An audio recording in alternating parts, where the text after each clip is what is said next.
Where did I go wrong? I lost a friend somewhere along in. Hey, what's going on, guys? It's the Heart Pirates TCG here, and I wanted to make this video because it is incredibly important, and I watch so many people in real life and in videos take so many unnecessary hits, sometimes even costing you the game. Now, a lot of this is going to be theoretical for sure, and this is mostly going to be a video discussing gameplay in a vacuum, so don't think it's a good idea to do exactly what I say every single time, because sometimes it varies depending on the situation. So without further ado, let's begin this video by talking about some examples to what I will be talking about. If you're still playing a Protect the Castle deck like 8-Drop Kid Turbo, you need as many cards in your hand as possible to keep them alive, so taking unnecessary damage doesn't really matter because you can just stonewall them. And then just not even lose the game. That's 8-Drop Kid for you. Next example, depending on triggers in your deck and how many you play, sometimes you want to take life in order to possibly trigger into something that will greatly enhance your board state and allow you to use your Dawn more efficiently the next turn. An example of this, if you are playing my variant of Captain Kidd and the opposing Zoro has swung at your life with, I have, Paradise Tatsuka, Waterfall, Killer, all three of those could trigger and kill that Zoro, meaning I will not have to allocate any Dawn to my leader to kill Zoro the next turn. I may be more inclined to take that hit. In fact, I most likely would if he's swinging at like 6 or 7k. Almost all the time I would. Next, let's talk about some generalities. Then we can get into a more particular, game state.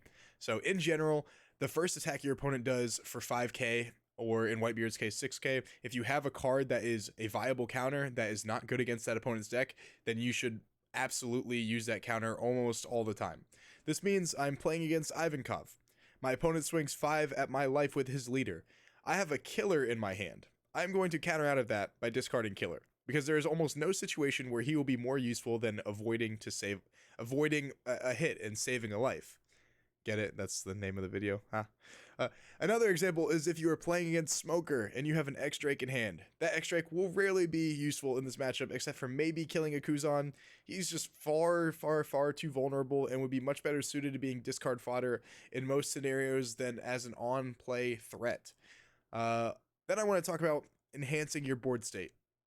If you have a good idea on what is the best move to make next turn with the Dawn that you have available and your opponent swings, at your life, you should always counter out of that attack. This is because you only want to take hits, especially early on, if you have no good plays to make the next turn.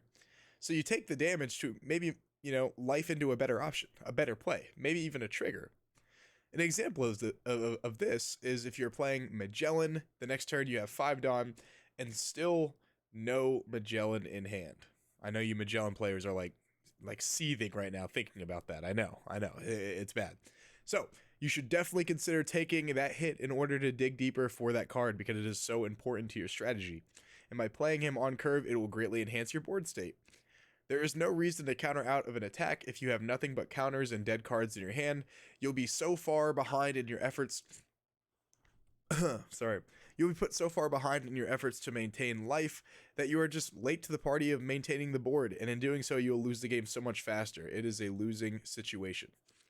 Now, I want to talk about a specific thing, like a specific scenario, because this is pretty much the only exception to all of these rules, and it's against Whitebeard.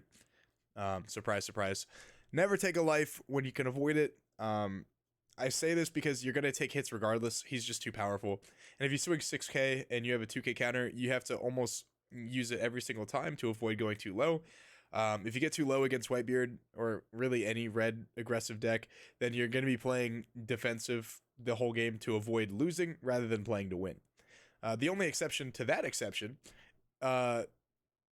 is if you have a big character that's going to be attacking, and you need him to stay alive to keep up pressure and momentum. That's when you save your counters for that character, because by protecting your threat, he won't be attacking your life, and that's just a great position to be in. Honestly, this wouldn't be a masterclass if I didn't talk about the opposing side as well. When you should be taking, when you should be attacking a life and when you shouldn't be, and for how much. So let's talk about a few generalities for this. Against Zoro, you want to deal 1 to 2 damage if you can, and then deal with his board. Give him trickles of cards, and it greatly limits his lethal potential. However, you should not be swinging at his life if there are viable characters that you could attack instead, like Sunny-kun or Nami, or any 1-drop for that matter.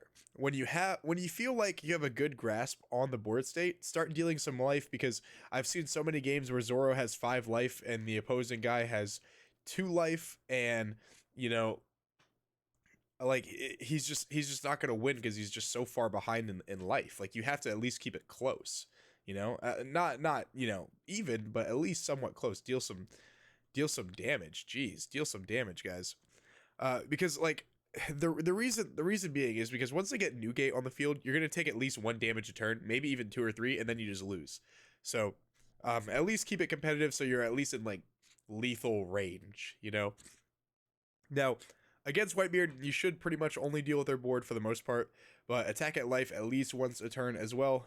This will keep them honest, keep them from having 59 cards in their hand, and, when you're going for lethal, swinging early with your leader for 6k is fine. If you can swing for 8k, though, and still maintain a healthy board state, that's even better. Sorry, guys, I'm, like, so sick recently, and I can't get all this stuff out of my throat. It feels horrible.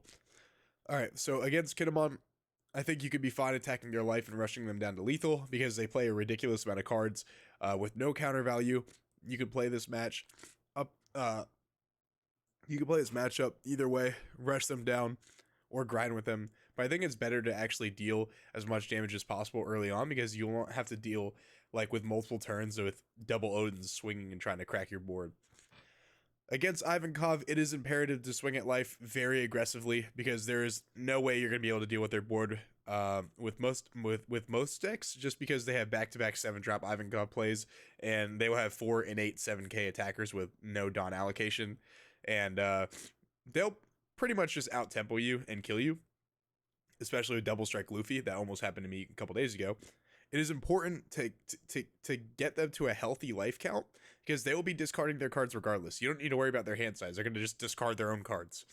Against Smoker, I believe it is important to actually never attack their life until you have control of the board, because they have to discard cards to kill your cards, which means they will always be playing with a low hand size, which means you can fight their board much easier knowing they have to choose between countering and discarding for effects.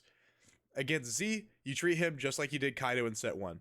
Kill him as soon as humanly possible, because once Kuzan comes out, he has like 2+ life, the game's over. You're done. He's just gonna literally kill everything every turn, and there's nothing you can do about it. On top of Z's constant kill pressure, if he has another Kuzan, if he has a Garp, a Kobe, it's over with. Also, remember to play around triggers as best as you can. If you're worried about a card being KO'd by a jet pistol, if the character is that important, put them at 7,000 attack. If you're playing against red, obviously, any card that has access to red, or attack them first so you can get your value out of your card. If you're playing against green, do your best to play around Punk Gibson. Punk Gibson can rest any card in the game. It does not have to be a 4 or less when it is off trigger. That mistake will lose you games and piss you off. And honestly, I think that's all I got for you guys.